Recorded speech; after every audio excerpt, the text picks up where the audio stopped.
Hi viewers, welcome to our channel. ప్రస్తుతం మనతో పాటు senior journalist Damoh Bala's sir వారితో మాట్లాడాం. నమస్కారం సార్. నమస్తే సార్, రామోజీరావు గారు మరి మార్నింగ్ చనిపోవడం జరిగింది సార్. మరి నేపథ్యంలో ఆయన జర్నీ గురించి ఏం చెప్తారు, అలాగే ఆయన ఎలా చనిపోయారు సార్? ముందుగా ఆయన చనిపోయింది చూసినప్పుడు ఆయనకి బేసిక్గా ఏజ్ అయింది 88 years, 87 కంప్లీట్ అయిపోయి 88 రన్నింగ్ ఆయనకి.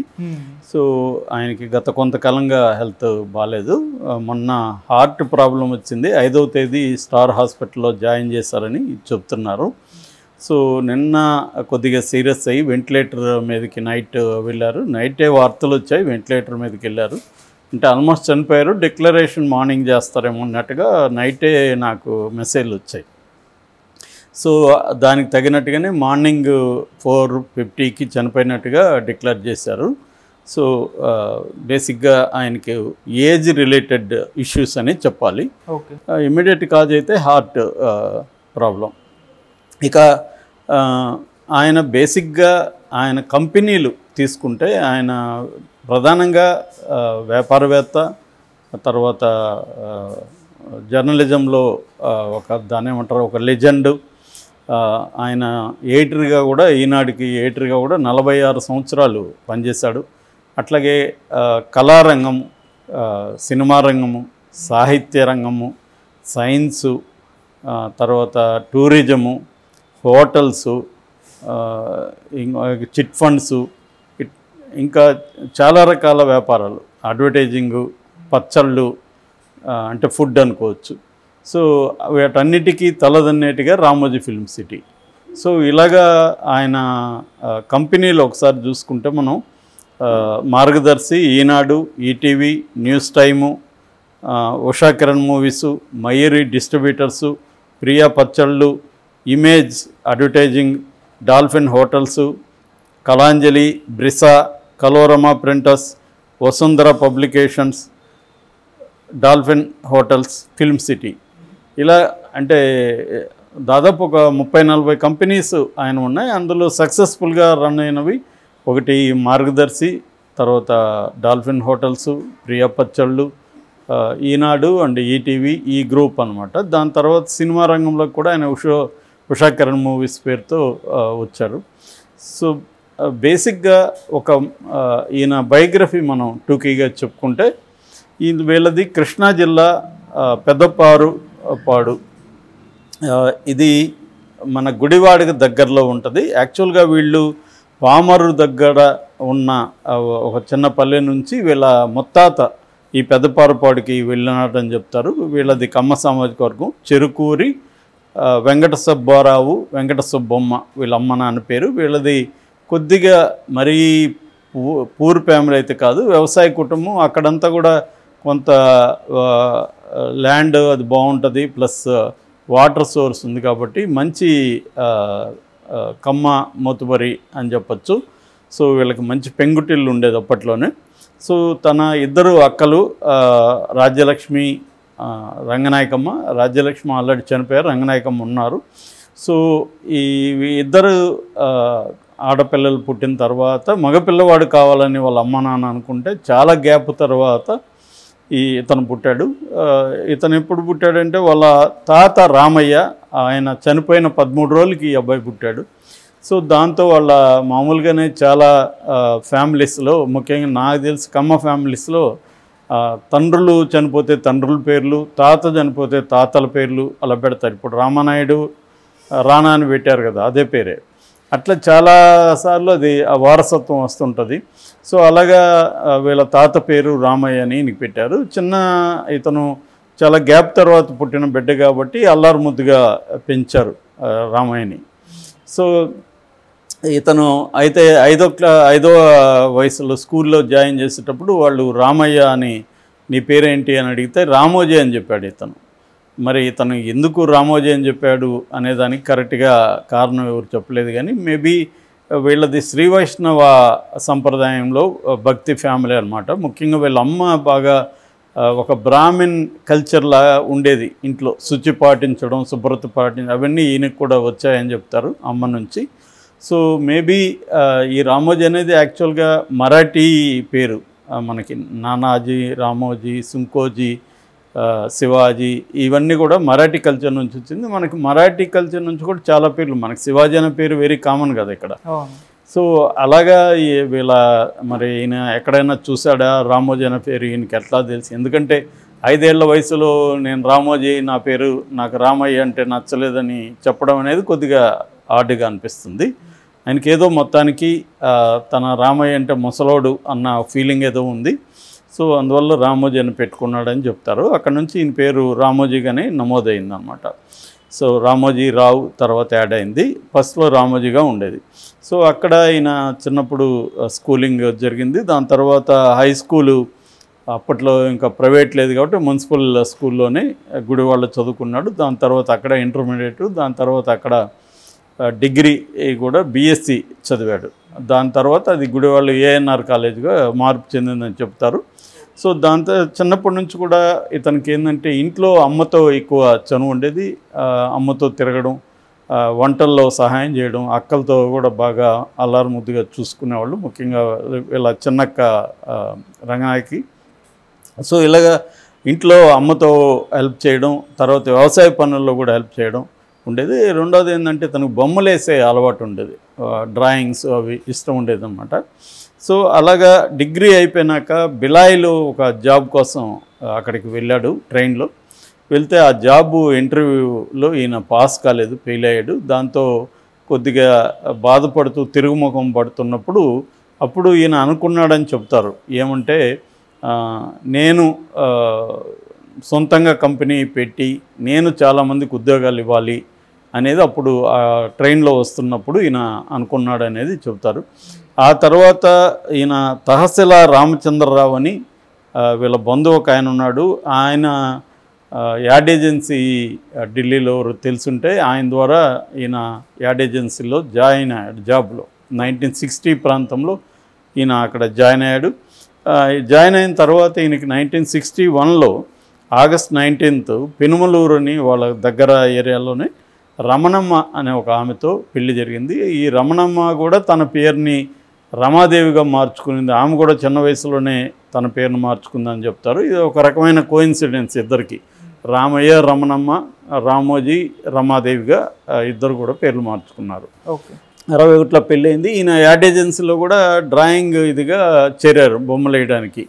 అయితే ఈయనకి ఏంటంటే ముందు నేను ఇందాక చెప్పిన బిలాయి నుంచి వస్తున్నప్పుడు ఏదైతే కంపెనీ పెట్టాలని ఒక మైండ్లోకి వెళ్ళిందో ఐడియా, అప్పుడు ఈయన యాడ్ ఏజెన్సీలో కూడా ఈ బిజినెస్కి సంబంధించినవన్నీ అబ్జర్వ్ చేసేవాడు, తెలుసుకునేవాడు. అసలు ఎట్లా దీని మోడల్ ఏంటి, దీనికి ఎంత పెట్టుబడి అవుతుంది, దీని రెవెన్యూ ఎట్లా వస్తుంది, ఖర్చులు ఏమేమి ఉంటాయి, ఏ హెడ్స్ ఉంటాయి, ఇవన్నీ కూడా ఆయన బాగా అబ్జర్వ్ చేయడం, వాళ్ళ అకౌంటెంట్స్ వాళ్ళతో అంతా మాట్లాడడం, తెలుసుకోవడం అవన్నీ చేశాడు. అంటే ఇది ఒక పునాదిగా చెప్పచ్చు ఈ అడ్వర్టైజింగ్. ఇది కూడా అనంత్ అని ఒక కేరళ అతను పెట్టిన యాడ్ ఏజెన్సీ ఇది. సో దీని నుంచి చాలా నేర్చుకున్నాడు అనేది చెబుతారనమాట. ఆ తర్వాత ఈయన 1962లో హైదరాబాద్కి వచ్చాడు. హైదరాబాద్కి వచ్చి 62 అక్టోబర్లో అబిడ్స్లో ఒక చిన్న రూమ్లో మార్గదర్శి చిట్ ఫండ్స్ అనేది స్టార్ట్ చేశాడు. సో ఇది స్టార్ట్ చేసినప్పుడు కూడా చాలామంది ఏమనేవాళ్ళు అంటే ఇది ఆడవాళ్ళ వ్యాపారం, దీనికి కంపెనీ పెట్టడం ఏంటి అని ఎగతాలు చేసినా కూడా ఈయన వినకుండా పెట్టి ఒక ఇద్దరితో ఏమో స్టార్ట్ చేసి మెల్లమెల్లగా దాన్ని డెవలప్ చేసుకుంటూ వచ్చాడు. తర్వాత 65లో కిరణ్ యాడ్స్ పెట్టాడు. ఈయన అడ్వర్టైజింగ్ దీంట్లో పనిచేశాడు కాబట్టి కిరణ్ యాడ్స్ అని, తన కొడుకు అప్పటికే కిరణ్ అని ఒక అబ్బాయి పుట్టాడు, ఆ అబ్బాయి పేరుతో కిరణ్ యాడ్స్ చేశాడు.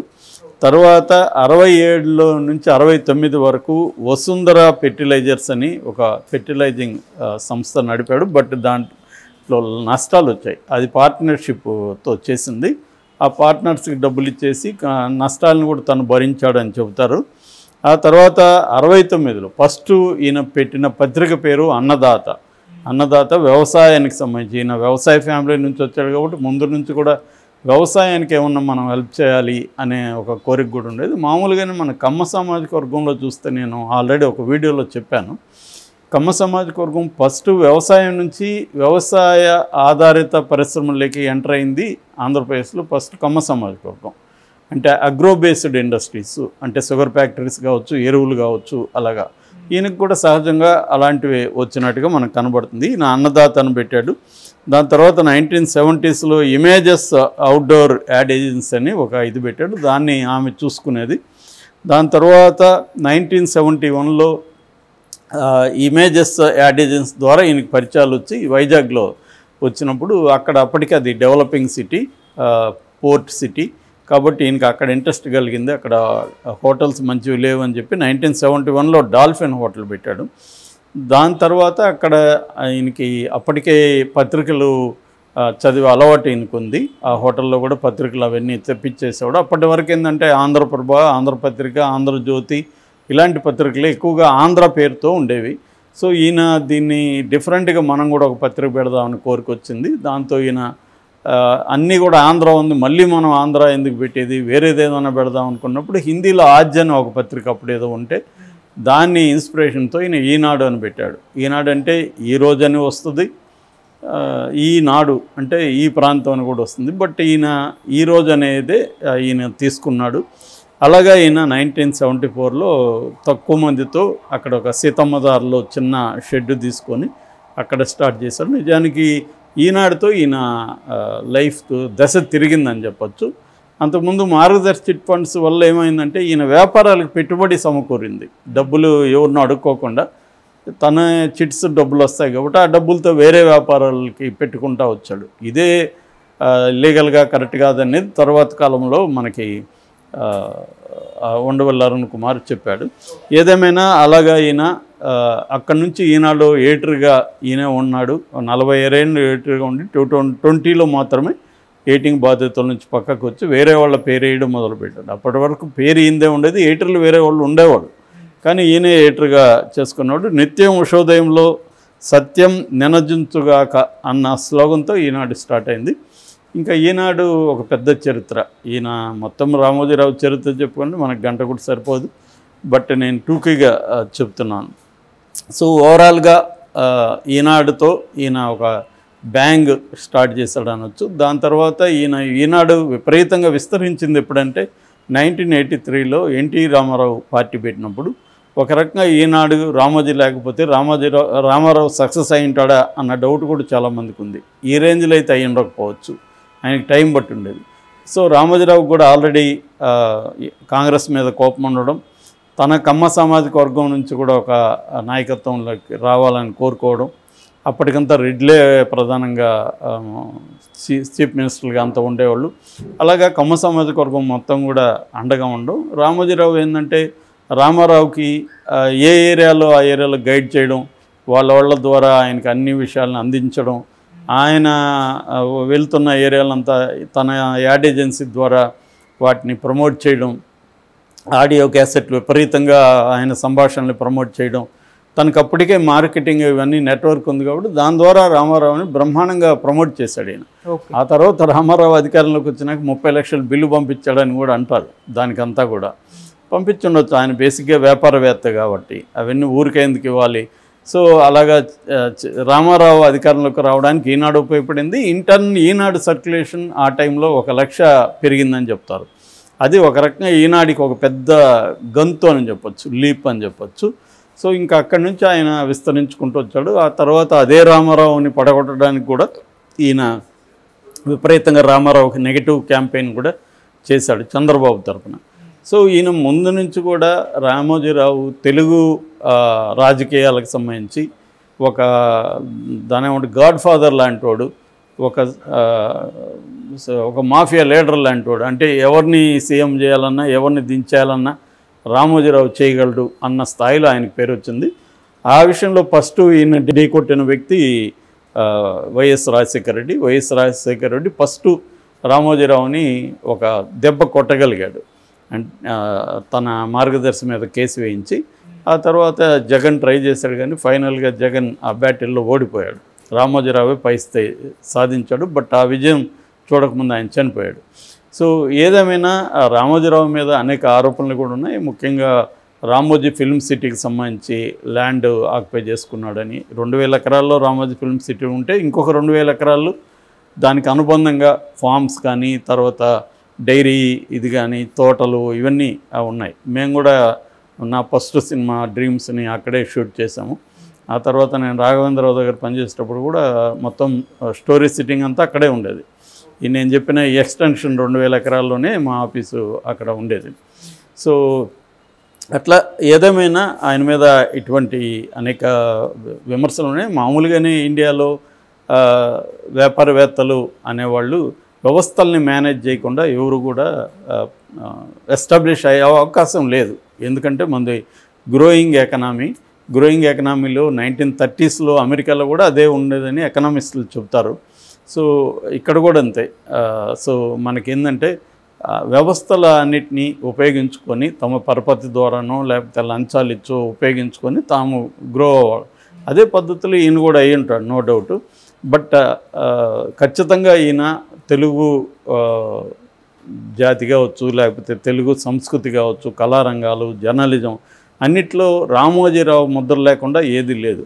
రామోజీరావును విస్మరించే పరిస్థితి ఎవరికి ఉండదు. ఈయన ఈ రామోజీ ఫిల్మ్ సిటీ వరల్డ్లోనే లార్జెస్ట్ ఫిల్మ్ సిటీ, తర్వాత గిన్నిస్ బుక్లోకి ఎక్కింది.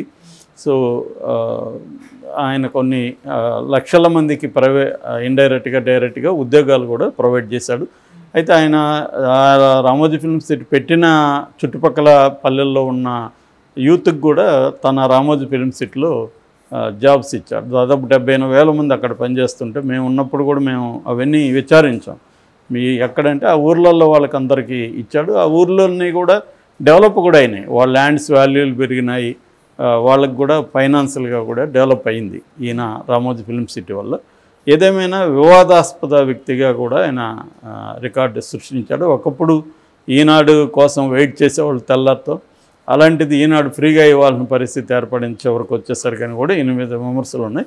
ఏదేమైనా తెలుగు వారి రాజకీయ జీవితాన్ని కానీ, కల్చరల్ కానీ, కళారంగాలను కానీ తనదైన ముద్రతో ఇన్ఫ్లుయెన్స్ చేసిన వ్యక్తి చెరుకూరి రామోజీరావు.